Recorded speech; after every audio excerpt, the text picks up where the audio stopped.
कहानी शुरू होती है एक बदबूदार बेकार अनाथ नर्ड हरुद अमाकावा से, जो अपने परिवार के घर के बाहर खड़ा दिखाई देता है। लेकिन असल में वो अपने उपनगर के घर से शहर की तरफ जा रहा है। हालांकि उसकी बचपन की मोहब्बत मिहारू बहुत दुखी है और रोते हुए उससे रहने की गुजारिश करती है, लेकिन हरुद उसे चुप रहने और रोना बंद करने को कहता है। फिर वो वादा करता है कि जब वो बड़ा होगा तो उसे याद रखेगा, वापस आएगा, उसे बचाएगा और शादी करके हमेशा उसकी रक्षा करेगा। दृश्य बदलता है और एक बड़ा हुआ हरुद दिखाई देता है जो यूनिवर्सिटी से वापस बस में लौट रहा है। बस में एक छोटी लड़की उसे घूरती है। तभी बस अनियंत्रित हो जाती है और अचानक एक ट्रेन आती है और सबको स्काई कर देती है, क्योंकि ऐसा क्यों ना हो, है ना। स्काई होने के बाद हरुद को मिहारू की याद आती है। थोड़ी देर बाद एक बदबूदार अनाथ स्लम डॉग लड़का जागता है जिसका नाम रियो है।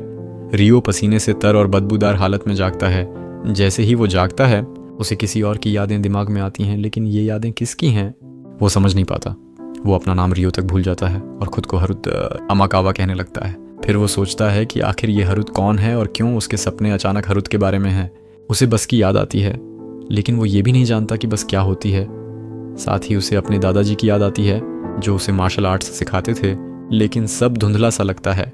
अचानक 3 लोग कमरे में घुसते हैं जहाँ रियो है और उसे तुरंत जागने को कहते हैं। ये लोग हैरान हैं कि रियो अभी जिंदा है और पूछते हैं कि उसने इतनी भयानक बुखार से कैसे बच गया। वो कहते हैं कि वो बाहर उसकी कब्र खोदने ही वाले थे। तभी एक शख्स के पास एक भूरी थैली होती है जिसे वो कोने में रख देता है। फिर सब साथ बैठकर खाना खाते हैं और रियो को भगा देते हैं क्योंकि उसकी बदबू से खाने का स्वाद खराब हो रहा है। वो रियो से बाहर झाड़ियों में गिरा एक्स बॉडी स्प्रे ढूंढने की भीख मांगते हैं। बदबूदार लड़का बाहर जाता है और फल पौधे तोड़ने लगता है क्योंकि कोई उसे खाना नहीं देता। इसके बाद रियो को फिर हरुद की यादें आती हैं। वो समझता है कि हरुद एक यूनिवर्सिटी स्टूडेंट था जो जापान से स्कूल से लौट रहा था, लेकिन अचानक बेहोश हो गया और बस में ट्रेन से टकरा गया। लेकिन रियो को मॉडर्न जापान समझने में दिक्कत हो रही है। रियो को इस मॉडर्न सभ्यता और सभ्यता के बारे में कुछ समझ नहीं आता। वो नहीं जानता कि बस क्या होती है। लोग उसे अलग अलग राय देते हैं कि वो कौन है, लेकिन फिर उसे एहसास होता है कि वो सिर्फ रियो है, एक स्लम का अकेला लड़का और कुछ नहीं। उसका एक ही सपना है कि समहाउ वो अपनी माँ की मौत का बदला ले। एक और पुरानी याद में रियो अपनी माँ से बात कर रहा था जो उसे अपने दादा दादी के राज्य में ले जाने का वादा करती थी। वो कहती थी कि जब वो थोड़ा बड़ा हो जाएगा तो उसे अपने पुराने घर ले जाएगी, लेकिन तभी एक क्रूर हत्यारा आकर उसकी माँ को मार देता है। उसी दिन से रियो का बस एक ही मकसद है कि वो उस हत्यारे से बदला ले और जिंदा रहे। इन दुख भरी यादों को सोचते हुए कुछ शाही लड़कियां रियो के पास आती हैं और पूछती हैं कि क्या उसने कहीं कोई प्यारी हंसमुख बैंगनी बालों वाली लड़की देखी है जो गायब हो गई है।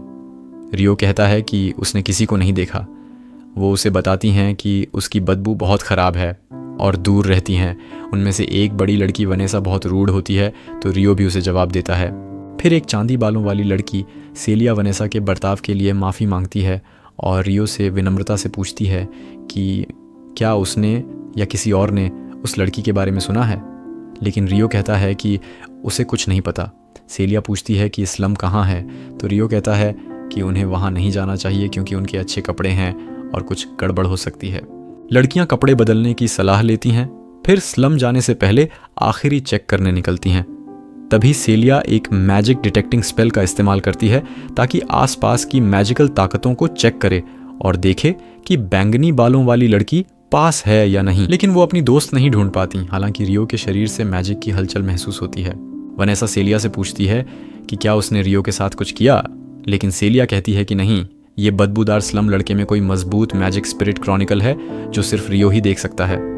लड़कियां रियो का शुक्रिया अदा करती हैं और उसे वैसे ही छोड़ देती हैं जैसे कोई बेकार अनाथ को सड़ने के लिए छोड़ दिया जाए। जाने से पहले सेलिया रियो को चांदी के सिक्कों का एक बैग देती है, इतने सिक्के कि वो गिन भी नहीं सकता। वो बैग को गले में लटकाकर पेंडेंट की तरह पहन लेता है। इसके बाद वो घर दौड़ता है, लेकिन जैसे ही वो यार्ड में दाखिल होता है एक नकाबपोश हत्यारा उसे चाकू मारने की कोशिश करता है, लेकिन चाकू सिक्कों के बैग से टकरा जाता है और रियो की जान बच जाती है। कमज़ोर और डरपोक रियो कोने में सिकुड़ जाता है और हत्यारे से अपनी मौत का इंतज़ार करता है। तभी अचानक एक रहस्यमयी गुलाबी बालों वाली खूबसूरत लड़की की आत्मा आती है और रियो को उसके जापानी नाम हरुद कहकर बुलाती है। वो कहती है कि वो उसे मैजिक कॉम्बैट की बेसिक ट्रेनिंग जल्दी से सिखाएगी ताकि वो बच सके, क्योंकि रियो इतना भोला है कि उसे पता नहीं कि वो एक गॉड टियर मैजिशियन है। हरुद रियो के शरीर को कंट्रोल करता है और उसे दादाजी की पुरानी ट्रेनिंग याद आती है। रियो इन स्किल्स का इस्तेमाल हत्यारे से लड़ने के लिए करता है। हालांकि हत्यारे के पास मजबूत मैजिक है और वो रियो को हराने की कोशिश करता है, लेकिन रियो एक ज़बरदस्त किक उसकी ठुड्डी पर मारता है जिससे उसका चाकू गिर जाता है। हुड वाला गुंडा डर से कांपता है और रियो को गंदा स्लम चूहा कहता है। फिर आखिरी वार करने की कोशिश करता है, लेकिन रियो एक शानदार तकनीक से हत्यारे को ख़त्म कर देता है। हत्यारा उठता नहीं और रियो हैरान है कि वो इतना ताकतवर कैसे है। लड़ाई के बाद रियो को पता चलता है कि हत्यारे ने कमरे के सारे लोगों को मार दिया था और अब वो अकेला रह गया है। तभी उसे कमरे में पहले लाई गई भूरी थैली से आवाज़ आती है जो हिल भी रही है। रियो थैली चेक करता है और अंदर बैंगनी बालों वाली लड़की प्रिंसेस फ्लोरा मिलती है, वही लड़की जिसे सेलिया और दूसरों ने ढूंढा था। वो रियो को बताती है कि उसे गुंडों ने रंगदारी के लिए पकड़ा था और उसे किले तक सुरक्षित पहुंचाना होगा। अगर वो ऐसा कर देता है तो उसके पिता उसे अच्छा इनाम देंगे और उसे सम्मान देंगे। रियो को ये सब समझ नहीं आता, लेकिन वो वादा करता है कि वो उसे उसके घर तक पहुंचाएगा। दोनों बाहर निकलते हैं, लेकिन तभी शाही लोग रियो को चिल्लाकर बुलाते हैं क्योंकि उन्होंने रियो को प्रिंसेस फ्लोरा को उठाए देखा। शाही लड़कियां उसे दोषी ठहराती हैं और कहती हैं कि उसने उनसे धोखा किया, भले ही उन्होंने उसे सिक्के दिए थे। वो उसे गिरफ्तार कर लेते हैं और किले में ले जाकर अपने अपराध का जवाब देने को कहते हैं। रियो को किंग के गार्ड्स की कस्टडी में ले लिया जाता है और यहाँ एक बुरा शख्स चार्ल्स से मुलाकात होती है, जो किंग का लॉर्ड कमांडर और पहला तलवार है। उसे स्लम के लोगों से नफरत है और वो रियो को अपमानित करने में मजा लेता है। चार्ल्स मानता है कि रियो बिल्कुल दोषी है। रियो उसे बताता है कि उसने कुछ गलत नहीं किया, लेकिन चार्ल्स सुनता नहीं और उसे लकड़ी की छड़ी से पीटता है जब तक कि वो और सहन नहीं कर पाता। इधर प्रिंसेस फ्लोरा होश में आती है और नौकरानियां व सेलिया उससे बात करती हैं। वो कहती हैं कि फ्लोरा के अपहरणकर्ता मिल गया है और उसे सजा दी जा रही है, लेकिन फ्लोरा कहती है कि रियो को दोषी नहीं ठहराया जाए क्योंकि वो वही है जिसने उसे आज़ाद किया। वो चाहती है कि रियो को तुरंत उसके कमरे में भेजा जाए। सेलिया काल कोठरी में जाती है, जहाँ रियो को देखकर हैरान रह जाती है। वो लगभग मरने की हालत में है। वो चार्ल्स को चेतावनी देती है कि एक किंग्स गार्ड के तौर पर उसने गलत किया और उसे सिर्फ हिरासत में रखने का ऑर्डर था, लड़ाई का नहीं। चार्ल्स कहता है कि वो सही कर रहा था और ऑर्डर फॉलो कर रहा था। फिर आदेश देता है कि रियो को तुरंत छोड़ दें। रियो गिर जाता है और सेलिया माफ़ी मांगती है, फिर उसे मैजिक से ठीक करती है। रियो एक बिस्तर पर होश में आता है बेल्ट्रम किंगडम में, जहाँ सेलिया उसे फिर मिलती है। रियो पूछता है कि अब उसके साथ क्या होगा, तो सेलिया कहती है कि किंग खुद उसे मिलना चाहते हैं और एक ऑडियंस होगी। किंग पर्सनली रियो का शुक्रिया अदा करना चाहते हैं, जिससे रियो हैरान रह जाता है। रियो को किंग से मिलने का सही तरीका नहीं पता, तो सेलिया उसे तैयार करने और शाही मैनर्स सिखाने में मदद करती है। थोड़ी देर बाद रियो शाही तरीके सीख लेता है और एक स्टाइलिश हेयर कट के साथ सिंहासन कक्ष में किंग से मिलने जाता है। रियो को बेल्ट्रम रॉयल एकेडमी ऑफ मैजिक में दाखिला मिलता है, लेकिन सेलिया उसे चेतावनी देती है कि ज़्यादातर स्टूडेंट्स शाही बैकग्राउंड से हैं, तो वो उसे परेशान कर सकते हैं। रियो कहता है कि उसे परवाह नहीं, वो अपनी जगह जानता है। सेलिया क्लास का दरवाज़ा खोलती है और रियो की नई जिंदगी शुरू होती है। रियो को स्लम का स्टूडेंट बताते ही क्लास में बड़बड़ाहट शुरू हो जाती है। लोग उसे गंदा और फ्ली वाला समझते हैं, लेकिन चूंकि रियो ने फ्लोरा को बचाया था, किंग ने उसे दाखिला दिलवाया। रियो को ठंडा रिस्पॉन्स मिलता है और उसकी अनपढ़ता उसकी दिक्कतें बढ़ा देती हैं।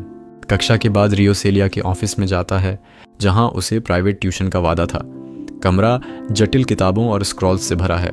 सेलिया सिर्फ 12 साल की है, लेकिन उसकी चतुराई से वो एक सम्मानित प्रोफेसर बन गई है। रियो की अंकगणित सीखने की रफ्तार से सेलिया प्रभावित होती है, जो उसकी कॉलेज एजुकेशन की वजह से है। चाय की चुस्की लेते हुए सेलिया पूछती है कि रियो का पहला दिन कैसा रहा।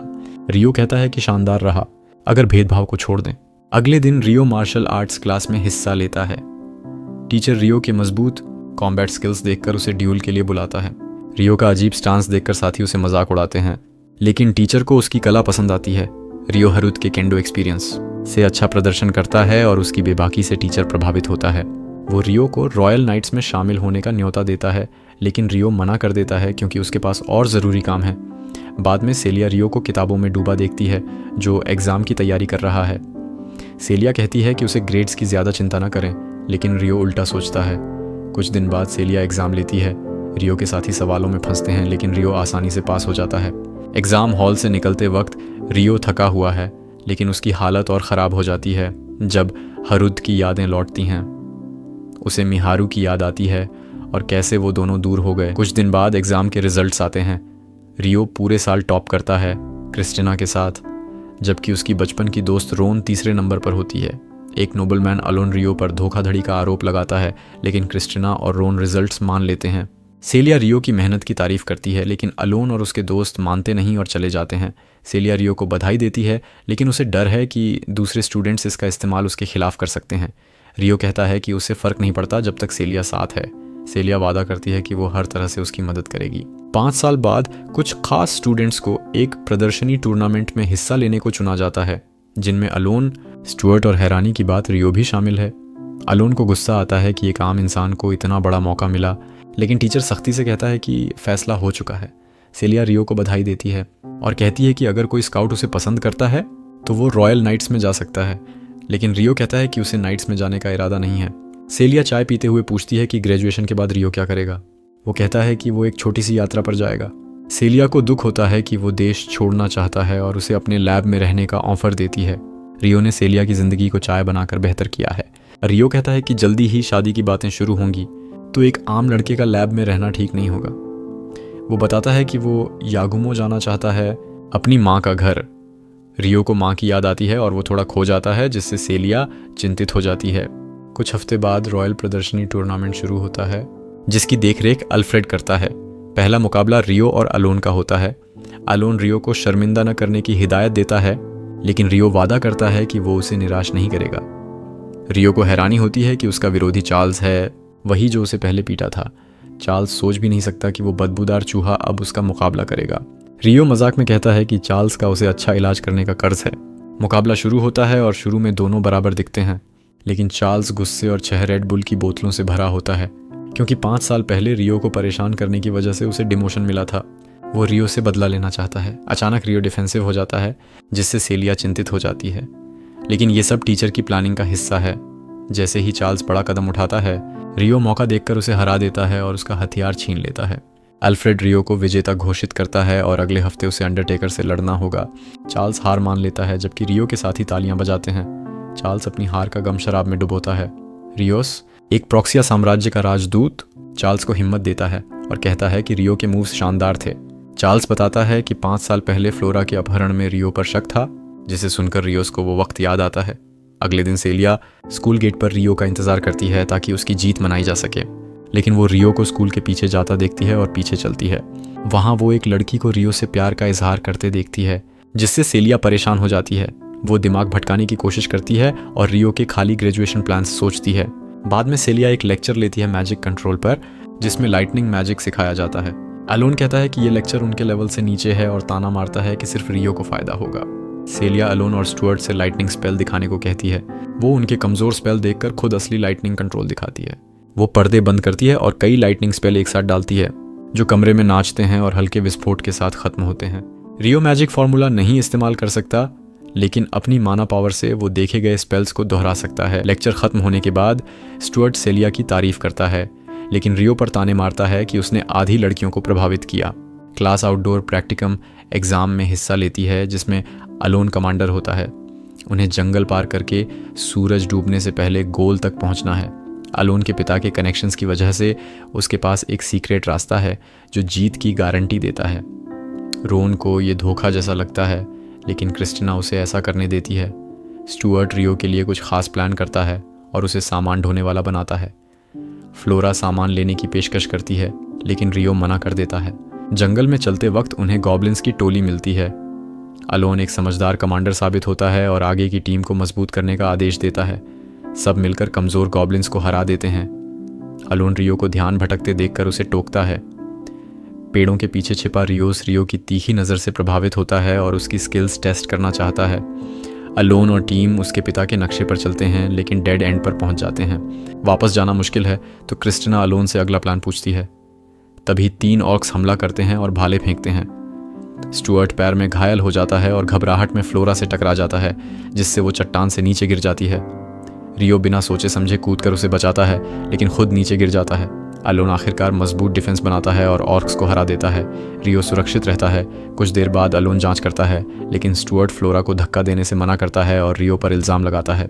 रियो इस गंदगी से तंग आकर स्कूल छोड़ने और यात्रा शुरू करने का फैसला करता है, लेकिन फ्लोरा रियो को मरने नहीं देना चाहती और उसे अकेले ढूंढने की ठान लेती है। तभी एक डरावनी दहाड़ सुनाई देती है और एक विशाल मिनोटॉर आसमान से उतरता है। क्रिस्टिना का थंडरबॉल काम नहीं करता, तो अलोन आइस लेंस इस्तेमाल करने का आदेश देता है। अलोन जंग का कमान संभालता है, लेकिन उसकी आगे की टीम मिनोटॉर की ताकत से टूट जाती है, तो वो रिट्रीट का इशारा करता है। क्रिस्टिना और रोन पहले चली जाती हैं, सोचकर कि फ्लोरा जा चुकी है, लेकिन असल में वो एक घायल स्टूडेंट की मदद के लिए रुक गई थी। मिनोटॉर उसे देख लेता है, लेकिन रियो समय पर आता है और उसके हाथ को काट देता है। वो फ्लोरा को पीछे हटने को कहता और मिनोटॉर से लड़ाई करता है। रियो अपनी अनोखी शक्ति से मिनोटॉर का मुकाबला करता है और मौका देखकर उसका सिर काट देता है। कुछ स्टूडेंट्स फ्लोरा को ढूंढने लौटते हैं और रियो मौका पाकर चला जाता है। रियोस, जो रियो को देख रहा था, उसे यागुमो का वंशज मानता है क्योंकि उसके काले बाल और आंखें हैं। बाद में सेलिया हेडमास्टर को सामान देने जाती है और सुनती है कि वो ड्यूक गुस्ताव से बात कर रहे हैं। गुस्ताव अपने बेटे की हरकतों की वजह से रियो के गायब होने की बात कर रहे हैं, लेकिन किंगडम कमज़ोर है तो वो नोबिलिटी को नाराज़ नहीं कर सकते और रियो पर ही इल्ज़ाम डाल देते हैं। सेलिया रियो का इंतज़ार करती है, लेकिन वो खुद आ जाता है। मुलाकात छोटी होती है और रियो सेलिया का शुक्रिया अदा करता है कि उसकी वजह से वो इस दुश्मन माहौल में टिका। वो वादा करता है कि वो उसे ख़त लिखेगा, लेकिन एक छद्म नाम से। दोनों गले मिलते हैं और सेलिया कहती है कि वो उसके खत का इंतज़ार करेगी। सेलिया रियो को जाते हुए देखती है और उनके 3 सालों को याद करती है। रियो किंगडम को आखिरी नज़र मारकर यागुमो के लिए निकल जाता है। इधर गुस्ताव रियो की चोली एक बीस्टकिन हत्यारे लतीफ़ा को देता है और उसे मारने का आदेश देता है। रियो किंगडम से बाहर निकलता है और 3 दिन में अम्मोंड, एक बाजार शहर, पहुंचता है। उसकी वांटेड तस्वीरें वहां नहीं पहुंची हैं, तो वो बिना रुकावट सामान जुटाता है। रियो को लगता है कि कोई उसे फॉलो कर रहा है, लेकिन वो सोचता है कि शायद उसे डरावनी परछाइयां दिख रही हैं। रियो शहर में घूमते वक्त एक स्ट्रीट वेंडर की तरफ आकर्षित होता है जो पास्ताबाज डिश बेच रहा है। वेंडर कहता है कि इसे शहर के शासक लीजा लॉटी ने शुरू किया। खाकर ताकत हासिल करने के बाद वेंडर रियो को मर्चेंट गिल्ड की तरफ भेजता है और बताता है कि वहाँ एक फूड स्टॉल है। रियो गिल्ड में जाता है और रिसेप्शनिस्ट लाह से मिलता है जो उसके काले बालों पर ध्यान देती है। लाह उसे यात्रा के लिए प्रिजर्व्ड फूड चुनने में मदद करती है। वो रियो को वेटिंग रूम में सामान लाती है और उसकी चाय और चाय के बर्तनों से परिचितता को अजीब समझती है। जाने से पहले रियो सेलिया को खत लिखता है कि वो अब क्षेत्र छोड़ने के बाद उसे खत नहीं लिख पाएगा। रियो भारी सामान के साथ निकलता है और लाह उसे विदा करती है। रिसेप्शनिस्ट कोएट लाह को लीजा कहती है तो लाह उसे याद दिलाती है कि वो अभी छद्म नाम इस्तेमाल कर रही है। जंगल में सफ़र के दौरान रियो को सड़क पर एक घायल शख्स मिलता है। वो मदद करने जाता है, लेकिन जहर की सुइयों से हमला होता है। लतीफ़ा दग्गर निकालती है और रियो की जान लेने की कोशिश करती है। दोनों हैरान हैं कि दूसरा इतनी तेज़ी से हिल रहा है। लतीफ़ा फिजिकल एनहांसमेंट स्पेल डालती है तो रियो को भी तेज़ी दिखानी पड़ती है। लतीफ़ा अपने चाकुओं पर ज़्यादा ध्यान देती है तो रियो तलवार छोड़कर मुक्कों का इस्तेमाल करता है और उसे हवा में पकड़कर ज़मीन पर पटक देता है। लतीफ़ा घबराकर चीखती है तो रियो कमज़ोर नींद का स्पेल डालकर उसे शांत करता है। उसकी गर्दन में गुलामों का कॉलर देखकर रियो उसे हटा देता है। लतीफ़ा वही लड़की निकलती है जो रियो के साथ ट्रैफिक हादसे में मरी थी। एंडोस सूनवादू। क्या हर कोई उस हादसे में रीइंकार्नेटेड हो गया? वो स्टुअर्ट की गुलाम थी जो उसे भाई कहने पर मजबूर करता था। आज्ञा न मानने पर उसे दर्द होता था और वो टूट चुकी थी। लतीफ़ा होश में आती है और रियो से डरती है, लेकिन कॉलर हटने पर खुशी से रोने लगती है। रियो पूछताछ करता है और जानता है कि वो स्टुअर्ट से जुड़ी है और पीछा करने वाला कोई नहीं है। रियो उसे छोड़ देता है, लेकिन जानता है कि इस इलाके में बीस्टकिन को गुलाम बनाया जाता है। वो उसे ईस्ट की तरफ वाइल्डरनेस भेजता है जहां अन्य डेमी ह्यूमंस रहते हैं। रियो भी उसी दिशा में जा रहा है। वो उसे पीछे छोड़ना चाहता है, लेकिन लतीफ़ा उसे फॉलो करने लगती है। रियो साफ करता है कि उसने उसे अच्छाई से नहीं छोड़ा। उसे मारना मुश्किल होता। भले ही वो मजबूरी में हमला कर रही थी, रियो उसे भरोसा नहीं कर सकता। आंसुओं से भरी आंखों से लतीफ़ा रियो को अपना गुलामों का कॉलर ऑफर करती है ताकि वो उसकी आज्ञा माने, भले ही वो गुलाम बनना नापसंद करे। लतीफ़ा को गुलाम होने से नफरत है, लेकिन अकेले रहने से उसे और डर लगता है। रियो मान जाता है और उसे अपने साथ चलने देता है, लेकिन वो उसे उस बदनसीब कॉलर फेंकने को कहता है। लतीफ़ा रियो के साथ पूर्व की यात्रा पर निकलती है। कैंपिंग के दौरान लतीफ़ा रोने लगती है क्योंकि उसे लंबे समय बाद पहली बार सही खाना मिला है। ख़राब और ऊबड़ खाबड़ इलाके से गुजरते हुए रियो देखता है कि लतीफ़ा थकी हुई है, तो वो रात को जल्दी कैंप करने का फैसला करता है। इधर सेलिया को रियो का ख़त मिलता है। उसे दुख होता है कि अब कुछ समय तक उसे ख़त नहीं मिलेंगे, लेकिन खुशी भी होती है कि रियो जिंदा और ठीक है। रात को कैंपिंग के दौरान रियो हैरान होता है कि लतीफ़ा को स्पेगेटी का कॉन्सेप्ट पता है और वो इसे खाने में माहिर भी है। रियो को शक होता है कि लतीफ़ा उसकी तरह ही किसी और दुनिया से इस दुनिया में आई होगी। उसका शक तब पक्का होता है जब वो लतीफ़ा को नींद में चिल्लाते हुए सुनता है।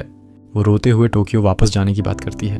अगली सुबह लतीफ़ा सबसे पहले जागती है और उसे लगता है कि रियो वही लड़का है जो बस में था। जब रियो उठता है तो लतीफ़ा पूछती है कि क्या वो उसे भाई कह सकती है। रियो उसे इजाज़त दे देता है, होपिंग कि ये छोटी सी खुशी उसे कंफर्ट देगी। उनकी यात्रा जारी रहती है। वो एड वेस्टलैंड्स, जगेड वैलीज, ज्वालामुखी क्षेत्र फ्रोजन लैंडस्केप्स और हरे भरे घास के मैदानों से गुजरते हैं, जैसे पूरा पोकेमॉन मिस्ट्री डंगोनन रेड और ब्लू रेस्क्यू टीम हो। रियो को दूर एक बड़ा पेड़ दिखाई देता है, लेकिन अजीब बात है कि लतीफ़ा उसे नहीं देख पाती। रियो समझता है कि पेड़ मैजिक से छिपाया गया है। जंगल में कैंप करते वक्त रियो लतीफ़ा की नाइटमेयर्स हटाकर उसे राहत देता है। तभी उसे बाहर कैंप फायर बुझता दिखाई देता है और वो एक भेड़िए से टकराता है जो अचानक चमकदार सफ़ेद हो जाता है।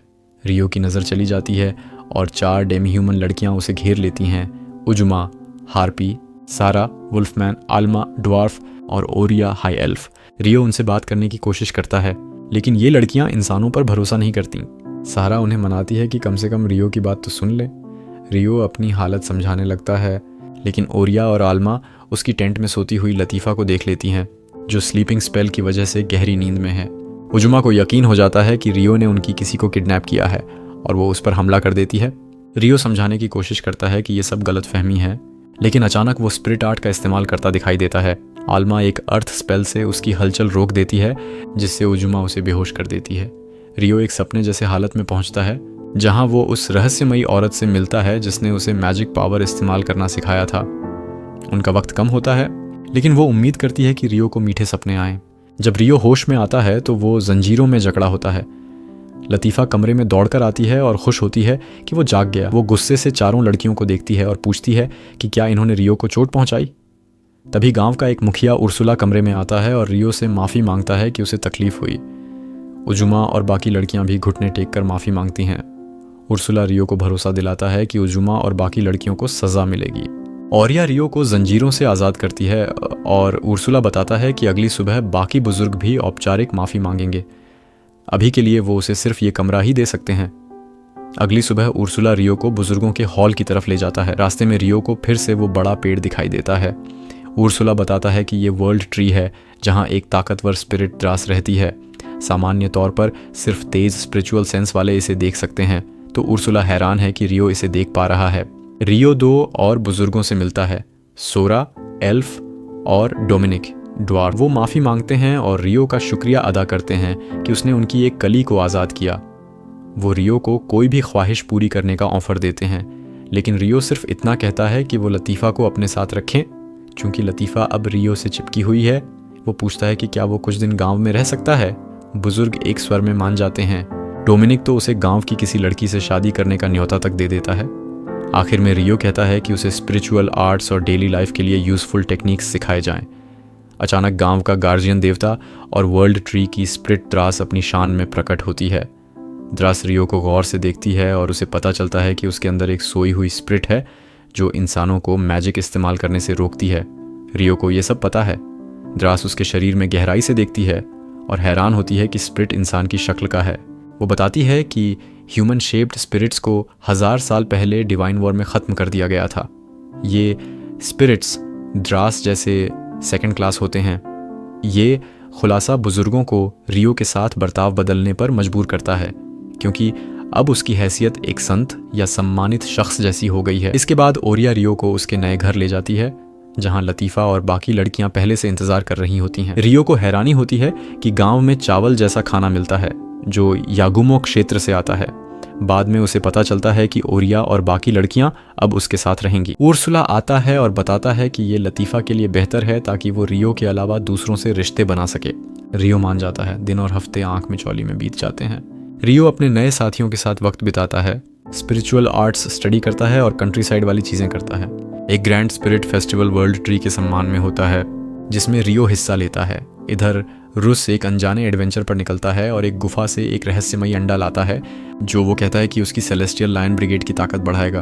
उड़ते वक्त एक विशाल काला जीव उनका पीछा करता है। 1 साल बीत जाता है जब से रियो और लतीफ़ा गांव में रहने लगे, अपनी रेजिडेंसी को फॉर्मलाइज करने के लिए। दोनों को लेडी द्रास का चुंबन मिलता है। जैसे ही सेरेमनी खत्म होती है, डोमिनिक फेस्ट का ऐलान करता है। ड्वार्फ्स 2 चीज़ों में माहिर होते हैं, ब्लैकस्मिथ या शराबी, या दोनों। पार्टी जोरों पर होती है। ओरिया और बाकी लड़कियां शिकायत करती हैं कि रियो हमेशा गार्डेड रहता है, भले ही वो लतीफ़ा के करीब हो, वो भी उसके दोस्त बनना चाहती हैं। रियो मुस्कुराता है और उनकी दोस्ती स्वीकार करता है। वो और शराब लाने चली जाती हैं ताकि साथ पी सकें। रियो उर्सुला से बात करता है कि वो गांव छोड़ने की प्लानिंग कर रहा है। दोस्ती की बात तो गई भाड़ में। इधर रुस अपने साथी को पीछे छोड़कर इलाका स्काउट करने जाता है। वो उसे एक लाल गोली देता है जो वो निगल लेता है। रुस आसमान में उड़ता है और दूर काले वायवरण उड़ते हुए देखता है। रियो और लतीफ़ा रात की सैर पर निकलते हैं। रियो पूछता है कि क्या उसे यहाँ रहना पसंद है, तो लतीफ़ा कहती है कि हाँ, ओरिया और बाकी लड़कियाँ अच्छी हैं, उर्सुला भी, लेकिन सबसे ज़्यादा रियो यहाँ है। रियो कहता है कि अब वो नहीं रहेगा क्योंकि वो यागुमो की यात्रा जारी रखना चाहता है। लतीफ़ा जोर देकर साथ जाने की बात करती है, लेकिन रियो कहता है कि आगे खतरे नहीं जानता। गुस्से में लतीफ़ा कहीं भाग जाती है। गांव के बुजुर्ग मिलते हैं और इलाके में कई काले वायवरण देखे जाने की बात करते हैं। इधर रुस वायवरण के डेन में घुसकर उनके अंडे चुराने लगता है। सारा और बाकी लड़कियां उड़ान भरती हैं और इलाका चेक करती हैं। उन्हें एक वाटरिंग होल के पास ग्रिफिन कैंप में एक जवान एडवेंचरर दिखाई देता है। वो नीचे उतरती हैं और उससे पूछताछ करती हैं। सारा सख्ती से कहती है कि बिना उसके ऑर्डर के लड़ाई ना शुरू करें। जब उन्हें पता चलता है कि उस आदमी के सीने पर एक अंडा लटका है, वो गंभीर हो जाती हैं। एडवेंचरर ग्रिफिन पर भाग जाता है तो सारा उसे ज़बरदस्ती पकड़ने का ऑर्डर देती है। उजुमा तेज़ थंडरबोल्ट फायर करती है, लेकिन ग्रिफिन उन्हें चकमा दे देता है। क्या वो वायवरण से बच पाएगा? सारा और बाकी जब काले वायवरण को देखती हैं तो समझ जाती हैं कि अंडा वायवरण का है। वो वायवरण का पीछा करती है इससे पहले कि वो गांव में घुसे। सारा एक हार्पी से बुजुर्गों को इस नई खबर भेजने को कहती है।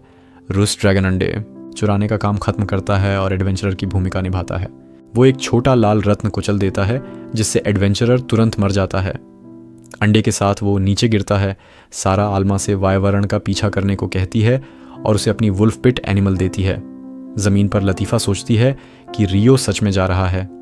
तभी उसे आसमान से कुछ गिरते देखती है और जांचने जाती है। उसे एक मृत शरीर और टूटा हुआ अंडा मिलता है। अचानक काला वायवरण उसके सामने उतरता है। जब उसे अपना बच्चा मरे हुए देखता है तो वो दुख से जोर से दहाड़ता है। रियो गांव लौटता है और डोमिनिक से मिलता है जो एवैक्यूएशन की तैयारी कर रहा है। वो रियो को बताता है कि वायवरण की वजह से फेस्टिवल कैंसिल हो गया। रियो को दूर लतीफ़ा की आवाज़ सुनाई देती है और वो जंगल की तरफ दौड़ता है। लतीफ़ा को आल्मा बचाती है जो वायवरण की आग की सांस को वापस उसी पर फेंक देती है। वो अपनी स्पिरिट एनिमल ईपीए को बुलाती है और हेल के साथ वायवरण पर हमला करती है, लेकिन आल्मा के वार बेकार साबित होते हैं और लड़ाई सहन शक्ति की टेस्ट बन जाती है। उसे गांव खाली होने तक टिके रहना है। लतीफ़ा वायवरण का ध्यान भटकाने की कोशिश करती है, लेकिन वो उसे एक बड़े लॉग से फंस लेता है। वायवरण हमला करने को तैयार होता है, लेकिन इस बार रियो उसे बचाने आता है। वो लतीफ़ा को सुरक्षित जगह ले जाता है और वायवरण को अपने हाथों से पीटता है। जब वायवरण फिर आग का गोला छोड़ने की कोशिश करता है, रियो ऊर्जा का बोल्ट उसके गले में फेंक देता है जिससे वो मिसफायर हो जाता है। रियो ऊपर से वार करता है और वायवरण का दिमाग हिला देता है जिससे वो मर जाता है। आल्मा हैरान रह जाती है कि रियो ने वायवरण को इतनी आसानी से और हाथों से ही हरा दिया। ये देखकर बाकी वायवरण पीछे हट जाते हैं। सारा और बाकी आती हैं और आल्मा उन्हें बताती है कि रियो ने वायवरण को अकेले हराया। सारा बताती है कि वायवरण सावधान प्राणी होते हैं। अगर उन्हें लगे कि दुश्मन बहुत मजबूत हैं तो वे हमला नहीं करते। अगली सुबह लतीफ़ा रियो से माफ़ी मांगती है कि उसने पिछले रात कैसा बर्ताव किया। वो उस पर निर्भर हो गई है और हमेशा उसे बड़ा भाई समझती है, भले ही एक बार उसने उसे मारने की कोशिश की थी। रियो आखिरकार बताता है कि वो यागुमो क्यों जाना चाहता है और लतीफ़ा भी अपना राज खोलती है कि वो एक बार मर चुकी है और जापान से आई है। रियो कहता है कि वो भी वैसा ही है। क्या संयोग है कि दो जापानी लोग एक साथ और एक जगह पुनर्जन्मे। लतीफ़ा वादा करती है कि वो उसका इंतज़ार करेगी जब तक वो वापस ना आए। बुजुर्ग और रियो के दोस्त उसे विदाई देते हैं। वे उसे मिथिल तलवार और वायवरण की खाल से बनी कवच कोट देते हैं जिससे वो डिस्काउंट साइतो जैसा लगता है।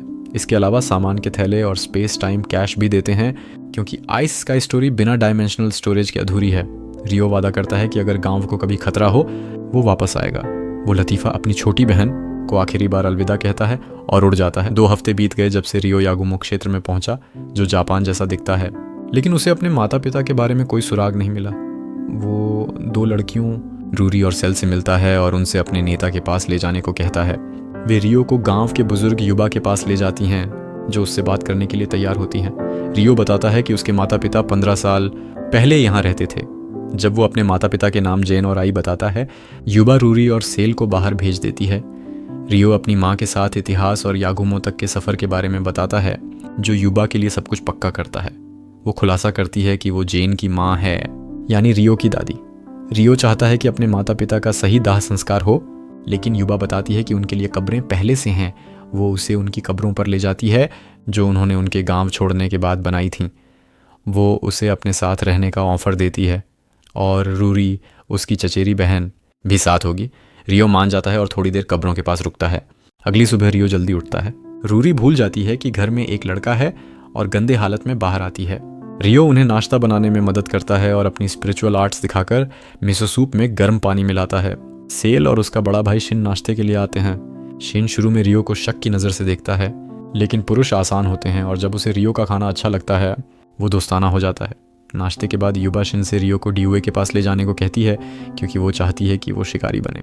शिन रियो की शारीरिक ताकत को कम आंकता है लेकिन मान जाता है। रियो शिन के साथ शिकार पर जाता है जहां उसकी तीरंदाजी सटीक होती है, जबकि शिन एक जानवर भी नहीं मार पाता। शिकार खत्म होने पर शिन नाराज होकर चला जाता है। रियो, जो गंदा हो गया, नहाने का फैसला करता है। चूंकि गांव में नहाने की जगह नहीं है, वो खुद बनाता है। रूरी और सेल इस अजीब ढांचे को देखती हैं और रियो उन्हें समझाता है कि ये क्या है। रूरी सेल को मजाक में धक्का देती है ताकि वो रियो की खुशबू सूंघ सके। शिन और उसके दोस्त जब ये देखते हैं, वे रियो के प्रति रूखे बर्ताव करते हैं, सोचते हैं कि वो लोकल लोगों को प्रभावित करने के लिए ऐसा कर रहा है। रूरी और सेल उसकी मदद करती हैं, जिससे शिन पीछे हट जाता है। दिन बीतते हैं और शिन गांव के कामों में मदद करता है, जिससे लड़कियों का ध्यान उसकी तरफ जाता है। बाद में युबा रियो से पूछती है कि क्या वो उनके चावल के शिपमेंट की रखवाली कर सकता है और वो मान जाता है। अचानक शोर होता है। शिन झगड़ा कर बैठा है। शिनगण पड़ोसी गांव के सरदार के बेटे से भिड़ जाता है क्योंकि वो बिना इजाजत नहाने की जगह में घुसा था। गण बताता है कि वो राजधानी में सामान ट्रेड करने जा रहा था, लेकिन उसकी गाड़ी टूट गई। वो रूरी के साथ रहने की बात करता है क्योंकि दोनों भविष्य में शादी कर सकते हैं। शिन अपनी बहन की इज्जत बचाने के लिए पंच मारता है, लेकिन गण उसे आसानी से हरा देता है। युबा आती है और झगड़ा रोकती है। वो गण को गांव के किनारे वाले घर में रखने को कहती है और उसे बाहर जाने से मना करती है। गण चला जाता है और रियो को देखकर उसे पैर से लात मारने की कोशिश करता है, लेकिन खुद गिर जाता है। शिन युबा से सेल को शरण देने को कहता है और वो मान जाती है। रात को रियो सेल को एक खूबसूरत प्रोटेक्टिव अमूल्यत देता है। उधर गन और उसके आदमी कुछ गलत करने की योजना बना रहे हैं। अगली सुबह रियो युबा के साथ क्षेत्र के मुख्य टैक्स कलेक्टर का स्वागत करता है। वे उसे फसल दिखाते हैं और उसे खाना खिलाते हैं। रियो नहाने की जगह के बाहर ट्रेनिंग करता है। रूरी और सेल पास आती हैं और पूछती हैं कि उसने मार्शल आर्ट्स क्यों सीखा। वो बताता है कि वो एक लड़की की रक्षा करना चाहता था जिससे वो पहले प्यार करता था। हे नहाने की जगह से बाहर आता है और रूरी और सेल को ठंड लगने से पहले नहाने की सलाह देता है। रात को गण उनके घर में घुसता है और रूरी पर हमला करने की कोशिश करता है, लेकिन रियो के अमूल्यत की वजह से वो तुरंत सतर्क हो जाता है। गण रियो पर हमला करता है, लेकिन रियो उसे बाहर फेंक देता है और उसकी गर्दन पर पैर रखकर उसे अधमरा कर देता है। हे आता है और गण को हिरासत में लेता है। रियो को डर लगता है कि उसका दिमाग हरुद के साथ मिल रहा है। अगली सुबह हे बताता है कि गण को गिरफ्तार किया जाएगा। रियो माफी मांगता है कि पिछले रात वो गुस्से में आ गया, लेकिन रूरी और सेल खुश हैं कि वो उनकी मदद के लिए इतनी जल्दी आया। इसके बाद वे नाश्ता करते हैं। हे गण को लेकर जाने की तैयारी करता है तो युबा उसे गकी के लिए खत देती है। तैयारी पूरी होने पर हे, रियो और कुछ गांव वाले राजधानी की तरफ निकलते हैं। ड्यूए बाकी पुरुषों को सराय में बसाता है और रियो और शिन को कांस्टेबलरी के साथ ले जाता है ताकि वे गण को वीडियो में देख सकें। शिन सोचता है कि गण को इतनी आसानी से छोड़ देना सही नहीं, क्योंकि वो उसे मार देता। ड्यूए उन्हें कैटन, एक न्यूडल बेस्ड डिश, खाने के लिए ले जाता है। रियो को ये डिश बहुत पसंद आती है, जिससे ड्यूए और शिन खुश होते हैं। बाद में शिन रियो का शुक्रिया अदा करता है कि उसने उसकी बहन को गन से बचाया। उसे याद आता है कि उसे सेल को कैटन खिलाना है। अगले दिन शिन की जिद पर सेल रियो के साथ शॉपिंग जाती है और वो उसे कैटन खाने के लिए बुलाता है। एक चालाक स्ट्रीट मर्चेंट उन्हें स्मृति चिन्ह चुनने को कहता है और सेल एक गुलाबी फूल का हेयर ऑर्नामेंट चुनती है। जाने से पहले मर्चेंट सेल को फुसफुसाता है कि वो रियो को अपने बनाने की हर कोशिश करे, क्योंकि उसे लगता है कि वो बहुत लोकप्रिय होगा। रास्ते में रियो एक जवान नोबल महिला की मोमो को बचाता है। उसकी सहायक उसे ले जाती है और रियो का शुक्रिया अदा करती है। कुछ सैनिक शोर सुनकर दौड़ते हैं तो रियो सेल का हाथ पकड़कर भाग जाता है। गकी अपने बेटे हे से कहता है कि किमोमो का अपहरण होने वाला था, लेकिन एक अनजान शख्स ने उसे बचाया। हे अपने पिता को युबा का खत देता है, जिसे पढ़कर गकी हैरान हो जाता है। रियो और सेल घर लौटते हैं, जहां कुछ पुरुष सेल के बालों में लगे हेयर ऑर्नामेंट देखकर मुस्कुराते हैं। लेकिन रियो अंदर जाने से पहले गकी और उसकी पत्नी कोको उसे बुलाते हैं। गकी खुद को और कोको को पेश करते हैं, जो कभी रियो की मां करासुकी की सहायक थे। गकी बताते हैं कि रियो शाही खानदान का बेटा है। 20 साल पहले करासुकी राज्य रिरान राज्य से जंग में था। जेन एक कुशल सिपाही था और गकी से भिड़ंत के बाद गकी ने उसे शाही परिवार का बॉडीगार्ड बनवाया। जेन और युवा आई एक दूसरे से प्यार करने लगे, लेकिन रिरान के शांति वार्ता में एक राजदूत ने आई को पसंद किया और उसका अपहरण करवाने की कोशिश की। जेन ने उसे बचाया, लेकिन राजदूत ने बदले में जेन की फांसी और आई से राजनीतिक शादी की मांग की। जेन और आई भाग गए। गकी को यकीन हो जाता है कि रियो सचमुच जेन और आई का बेटा है। वो उसे महल में राजा और रानी से मिलने के लिए बुलाता है। अगले दिन रियो राजा हमूरा और रानी शिजुको से मिलता है, जो उसके दादा दादी हैं। वे जेन और आई के बारे में पूछते हैं और रियो सब कुछ बता देता है। वो कहता है कि उसके पिता की मौत रहस्यमयी थी और माँ को उसके सामने मारा गया। वो और उसकी माँ खुशहाल जिंदगी बिताते थे। एक दिन एडवेंचरर लूसियस आया और रियो को जादुई पोशन पिलाया। जब माँ ने यह देखा, लूसियस ने उसे चुप कराने के लिए मार डाला। रियो को स्लम में छोड़ दिया गया, जहाँ वो बड़ा हुआ। प्रिंसेस फ्लोरा को बचाने के बाद उसे एक प्रतिष्ठित संस्थान में पढ़ाई का मौका मिला। ये आसान नहीं था, लेकिन रियो को अपने अकादमी के दिनों की अच्छी यादें हैं। अमीरा पूछती है कि वो लूसियस के बारे में क्या करेगा और रियो बिना हिचक कहता है कि वो उसे ढूंढ कर मारेगा। हमूरा उसे चेतावनी देता है कि बदले का रास्ता दर्द से भरा है, लेकिन रियो का इरादा पक्का है। हमूरा उसे आशीर्वाद देने से पहले गकी से भिड़ंत की चुनौती देता है, जो क्षेत्र का सबसे मजबूत योद्धा है। रियो गकी के घर जाता है, जहां एक सहायक आई उसे किमोमो को बचाने वाला शख्स पहचानती है। रियो और गकी की भिड़ंत होती है और गकी रियो की ताकत से डर जाता है। गकी अपनी हिडन टेक्निक विंड स्लैश आजमाता है, लेकिन रियो पानी की लहर से उसे हरा देता है। रियो तलवार गकी की गर्दन पर रखता है और जीत जाता है। हमूरा चाहता था कि गकी उसे ट्रेनिंग दे, लेकिन अब लगता है कि ज़रूरत नहीं। रियो अपने माता पिता की कब्र पर जाता है और आगे बढ़ने का फैसला करता है। वो रूरी को अपनी शाही विरासत के बारे में बताता है। रूरी शुरू में औपचारिक बात करती है, लेकिन रियो उसे पहले जैसा बोलने को कहता है। वो रूरी और युबा को बताता है कि वो अगले साल अपने देश लौटेगा, लेकिन पहले एक जगह रुकेगा। रूरी कहती है कि वो हमेशा वापस आ सकता है। जब वे पूछते हैं कि क्या कोई उसका इंतज़ार कर रहा है, वो लतीफ़ा के बारे में बताता है, जो उसे बड़ा भाई समझती है। अगले दिन रियो सिलाई घर जाता है और लड़कियों से मिलता है। जब वे देखती हैं कि वो पहले नाम से बुलाता है, वे जलन महसूस करती हैं। दिन तेज़ी से बीतते हैं और रियो गांव को तीसरा घर मानने लगता है। रियो रूरी के चावल बोने की देखभाल करता है और ड्यूए मजाक में कहता है कि वो अच्छी पत्नी बनेगी। वो सेल की प्रगति देखता है और बताता है कि वो अगले हार्वेस्ट फेस्टिवल के बाद जाएगा। सेल आंसू छुपाती है और कहती है कि कुछ आंख में चला गया। घर लौटकर वो रोने लगती है। शिन सोचता है कि रियो ने कुछ गलत किया, लेकिन सेल बताती है कि रियो बस गांव छोड़ने वाला है। शिन रियो के घर जाता है और उसे न जाने के लिए गिड़गिड़ाता है। सेल अपने भाई को रोकती है और माफ़ी मांगती है। जब रूरी लौटती है, वो तनाव भांपती है, लेकिन युवा कहती है कि कुछ नहीं हुआ। दिन बीतते हैं और चावल के दाने बढ़ते हैं, साथ ही सेल भी। वो चुपचाप स्पिरिचुअल आर्ट्स और लड़ाई की ट्रेनिंग करती है। कुछ महीने बीतते हैं और गांव अपना सालाना हार्वेस्ट फेस्टिवल मनाता है। बिना शर्ट के गकी किसी भी पुरुष से भिड़ंत की चुनौती देता है और कुछ लोग ड्यूए को लड़ने के लिए धक्का देते हैं। उधर रियो रूरी और किमोमो के साथ कैटन बनाता है। रियो कोको से बात करता है और सेल उसे अलग ले जाती है। वो जंगल में थोड़ा अंदर जाती है और अपना प्यार कबूल करती है, लेकिन रियो उसके प्यार का जवाब नहीं दे पाता और गहराई से माफ़ी मांगता है। सेल कहती है कि वो उसके साथ जाना चाहती है क्योंकि उसने मेहनत की है ताकि वो बोझ न बने, लेकिन रियो का फैसला नहीं बदलता। वो चुपचाप चला जाता है और शीन से, जो पास छिपा था, माफ़ी मांगता है। अगली सुबह रियो सूरज निकलने से पहले निकल जाता है। रूरी और युबा उसे विदाई देते हैं और वापस आने का न्योता देते हैं। गेट के पास सेल खड़ी होती है। एक फ्लैशबैक में गक्की ने पूछा था कि क्या वो रियो से इतना प्यार करती है कि गांव छोड़ दे। थोड़ी हिचक के बाद वो कहती है कि हाँ। सेल उसे कड़वी मीठी अलविदा कहती है। शीन भी पीछे से हाथ हिलाता है, लेकिन वो इतना छोटा है कि उसका चेहरा दिखाई नहीं देता। रियो स्पिरिट गांव लौटता है और लतीफ़ा उससे लिपट जाती है। वो बुजुर्गों को अपनी यात्रा और यागुमो में वक्त के बारे में बताता है। लतीफ़ा को पता चलता है कि उसकी भी दादी और चचेरी बहन है। बुजुर्ग पूछते हैं कि वो कितने दिन रहना चाहता है और वो कहता है कि कुछ महीने ही रुकेगा, लेकिन जल्दी वापस आएगा। रियो सोच रहा था कि वो अपने स्पेस टाइम कैश में घर ला सकता है, जो डोमिनिक को अच्छा लगता है। बाद में रियो 2-3 साल की लंबी यात्रा के बाद घर लौटता है। लड़कियों से बात करने के बाद उसे लगता है कि वो आखिरकार घर पर है। लतीफ़ा उसे नहाने की पेशकश करती है, जो बाकी लड़कियों को थोड़ा अजीब लगता है। अगली सुबह रियो उठता है और अपनी बेड पर एक लड़की को पाता है। वो सोचता है कि शायद सपना देख रहा है। सारा और बाकी लड़कियां कमरे में आती हैं और उसे लड़की के साथ देखती हैं। लड़कियां उसे समझाने को कहती हैं कि ये लड़की कौन है, लेकिन रियो को खुद समझ नहीं आता। आखिरकार लड़की उठती है और नींद में कहती है कि वो एक स्पिरिट है जो हरुद के साथ कॉन्ट्रैक्ट में है। रियो उसे पहचानता है, वही लड़की जो एक बार उसे स्पिरिट आर्ट्स सिखाकर गायब हो गई थी। वो नाम भी नहीं रखती। वह रियो से एक और लड़की को देने के लिए कहती है। बाकी लड़कियां नोटिस करती हैं कि वह रियो को हरुद कह रही है।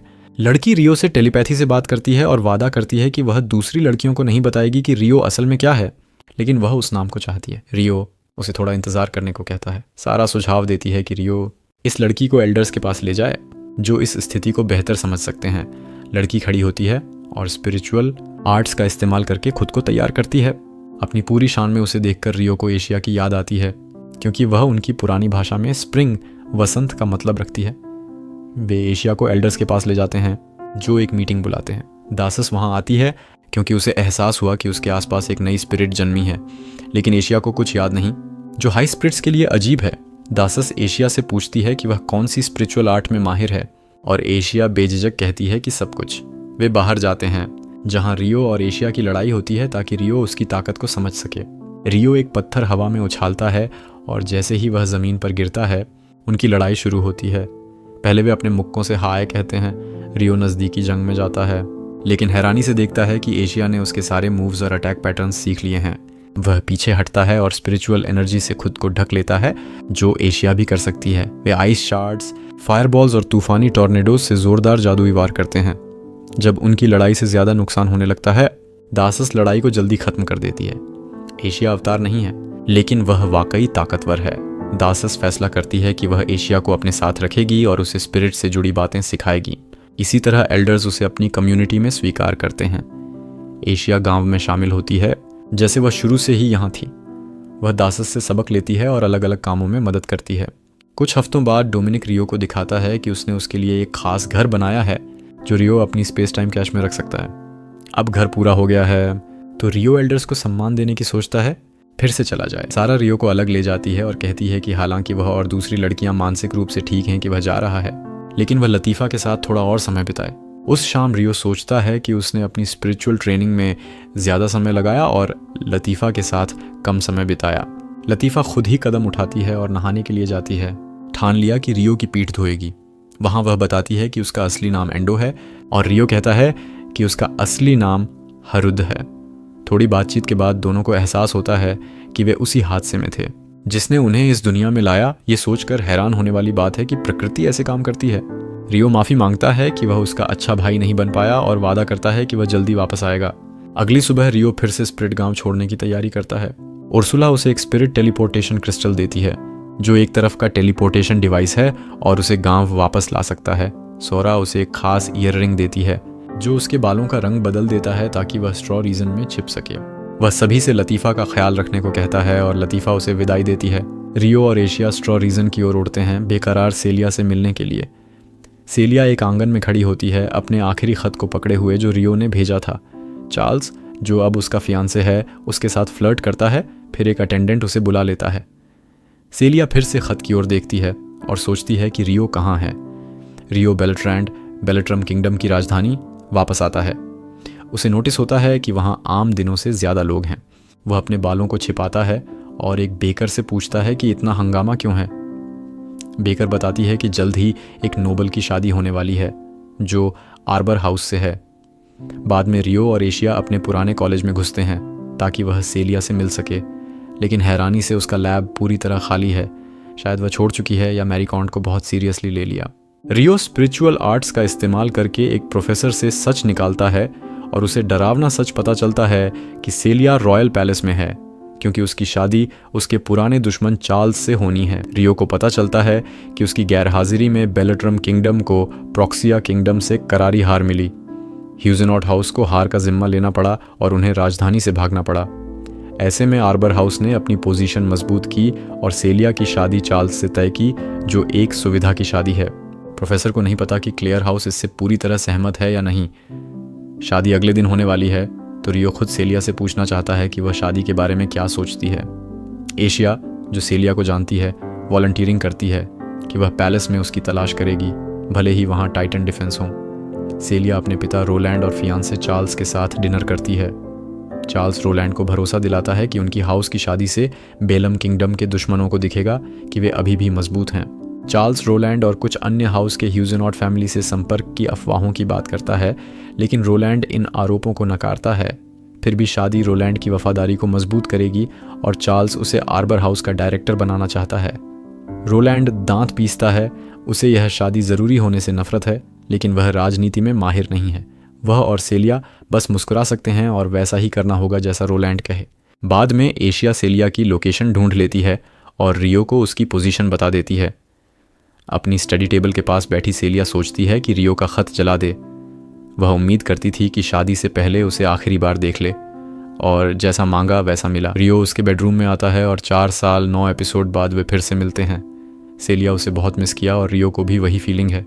वह उसे चाय के साथ अपनी सारी एडवेंचर्स सुनाने को कहती है, लेकिन रियो पहले उससे उसकी शादी के बारे में पूछता है। सेलिया कहती है कि अब शादी का वक्त हो गया है और चार्ल्स की कमियों के बावजूद वह शिष्ट और महिलाओं का सम्मान करता है।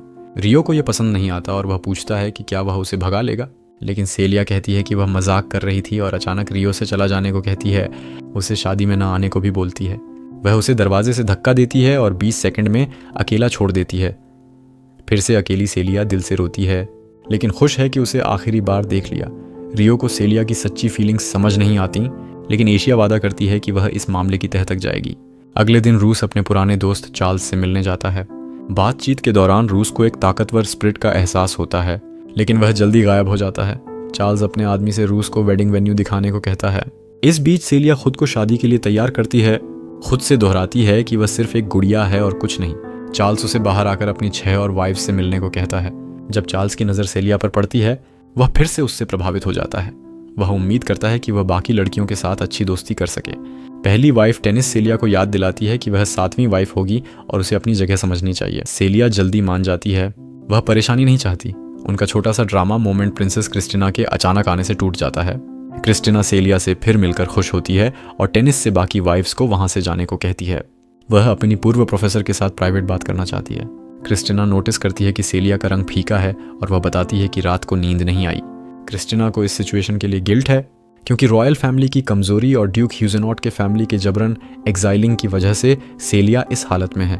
क्रिस्टिना कहती है कि वह हमेशा सेलिया की मुस्कान को पसंद करती थी और अगर कुछ कर सकती है तो उसकी मुस्कान वापस लाने की पूरी कोशिश करेगी।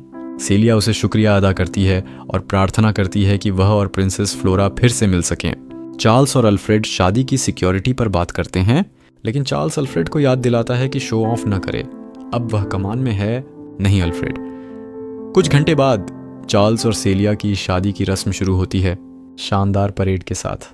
चार्ल्स विलेन की तरह बर्ताव करता है और सेलिया के करीब आने पर अजीब हरकतें करता है।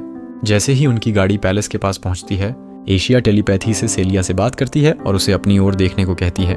सेलिया कोर्ट में रियो दिखाई देता है और उसकी आंखों में आंसू आ जाते हैं। वह नहीं चाहती कि रियो उसे ऐसे देखे। पैलेस के पास पहुंचते ही सिक्योरिटी में हंगामा होता है। रियो ने बैरिकेड्स तोड़ दिए हैं और दिन दहाड़े हमला कर दिया है।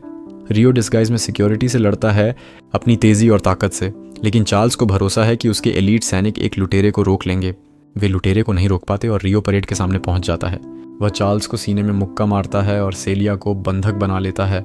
भीड़ के सामने सिक्योरिटी हालात को काबू में करने की कोशिश करती है। रियो टेलीपैथी से सेलिया से बात करता है। चार्ल्स छूटने की कोशिश करता है, लेकिन रियो उसकी पीठ पर पैर रख देता है। रियो सेलिया को भरोसा दिलाता है कि यह सब एक ड्रामा है, वह किसी को नुकसान नहीं पहुंचाएगा सिवाय उन 100 लोगों के जिनसे वह लड़कर यहाँ आया। वह फिर से पूछता है कि क्या सेलिया इस शादी को चाहती है और अगर नहीं तो वह खुद इसे रोक देगा। वह जानता है कि यह घमंडी बात है, लेकिन वह बार बार चीज़ें खोने से थक गया है। अपनी माँ की त्रासदी को दोहराना नहीं चाहता। वह फिर से पूछता है कि क्या सेलिया यही चाहती है, लेकिन यह सवाल मुश्किल है। यह शादी किंगडम को मजबूत करने के लिए है। सेलिया पूछती है कि क्या ऐसा करना सही है। रियो कहता है कि अगर ऐसा होता तो उसके चेहरे पर यह उदास लुक नहीं होता। वह पूछती है कि अगर वह शादी रोकना चाहे तो क्या करेगा। रियो कहता है कि वह उसे दूर ले जाएगा। सेलिया मुस्कुराती है और कहती है कि ऐसा ही करे। रियो ऐलान करता है कि वह चार्ल्स के सामने ही सेलिया को भगा लेगा, जैसे यह एक जादू का खेल हो। वह सिक्योरिटी को आसानी से छकाकर कूद जाता है। चार्ल्स घबराकर चिल्लाता है और अपहरणकर्ता को पकड़ने का हुक्म देता है।